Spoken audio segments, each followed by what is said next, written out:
मेरे दोस्तों, सोचिए एक बादशाह जिसके पास इतना सोना था कि अगर वो शख्स सड़क पर चल जाए तो उस शहर की इकोनॉमिक हिल जाए। एक ऐसा सफर जहां बादशाह ने इतना सोना बांट दिया कि पूरे शहर में महंगाई बढ़ गई। ये कहानी है दुनिया के सबसे अमीर इंसान के, जिसका नाम भी आज भी इतिहास के पन्नों में लिखा है। ये कहानी है मंसा मूसा की। अस्सलामु अलैकुम मेरे दोस्तों, 1300s का जमाना वेस्ट अफ्रीका में एक ताकतवर सल्तनत थी, माली एम्पायर। ये सल्तनत सोना, नमक और ट्रेड के लिए मशहूर थी। मंसा मूसा जो एक बादशाह था, उसका असली नाम मूसा की था। वो एक आम शहजादा था, लेकिन किस्मत ने उन्हें कुछ और ही बना दिया। ये कहानी शुरू होती है अब मेरे दोस्तों, मंसा मूसा को बादशाहत कैसे मिली, वो भी इतनी बड़ी 1312 स्पेशली में, जब उनके रिश्तेदार और उस वक्त के बादशाह समुद्री सफर पे जाकर कभी वापस नहीं आए। तब मूसा को ताकत मिल गया, लेकिन किसी को अंदाजा नहीं था कि ये आदमी दुनिया का सबसे अमीर इंसान बन जाएगा। हिस्ट्री के मुताबिक आज के हिसाब से मंसा मूसा की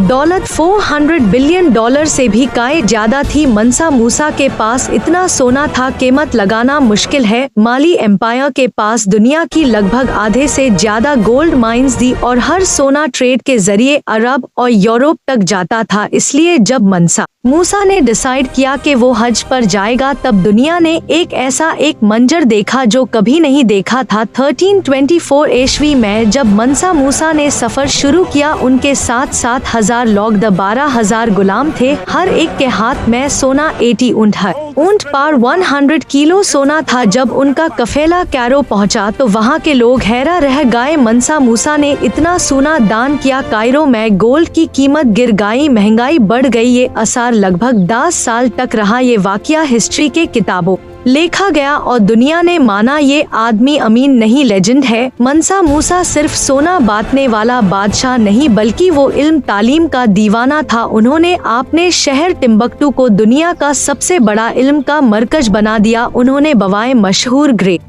मॉस्क ऑफ जेने टिम्बकटू में यूनिवर्सिटी, लाइब्रेरी और मदरसा बनाए गए। हजारों किताबें लिखी गई। उस जमाने में टिम्बकटू दुनिया का सबसे एडवांस शहरों में से था। उस वक्त यूरोप अंधेरों में था और अफ्रीका का ये शहर इल्म की रोशनी में चमक रहा था। 1337 स्पेशली में मंसा मूसा का इंतकाल हो गया था। उनके बाद माली एम्पायर धीरे धीरे कमजोर होने लगा, लेकिन मंसा मूसा का की दौलत, उनका नाम और उनका हज आज भी हिस्ट्री में सबसे ज्यादा डिस्कस किया जाता है। मेरे दोस्तों, मंसा मूसा दुनिया वालों को एक सबक दिया था। दौलत सिर्फ जमा करने के लिए नहीं होती, दौलत का असल मकसद है इल्म, इंसानियत और रहमत फैलाना। आज अगर आप अमीर नहीं भी हो तो नॉलेज में इन्वेस्ट करो, क्योंकि सोना खत्म हो सकता है लेकिन इल्म कभी खत्म नहीं होता। मेरे दोस्तों, ऐसी कहानी से क्या सबक मिलता है कि मरने का बाद कुछ साथ नहीं जाता है, सिर्फ आपके अमाल। मंसा मूसा अपने लिए जन्नत का रास्ता भी साफ करता गया। अगर वो चाहता वो अपनी दौलत किसी को नहीं देता, पर उसने अल्लाह के रास्ते में खर्च करना अच्छा समझा। मेरे दोस्तों, दौलत तो अल्लाह की देन होती है। मेरे दोस्तों, अल्लाह ताला आपको देकर भी आजमाता है और लेकर भी। मेरे दोस्तों, आज अगर आपको हमारे कहानी पसंद आए तो लाइक करें, शेयर करें और सब्सक्राइब जरूर करें।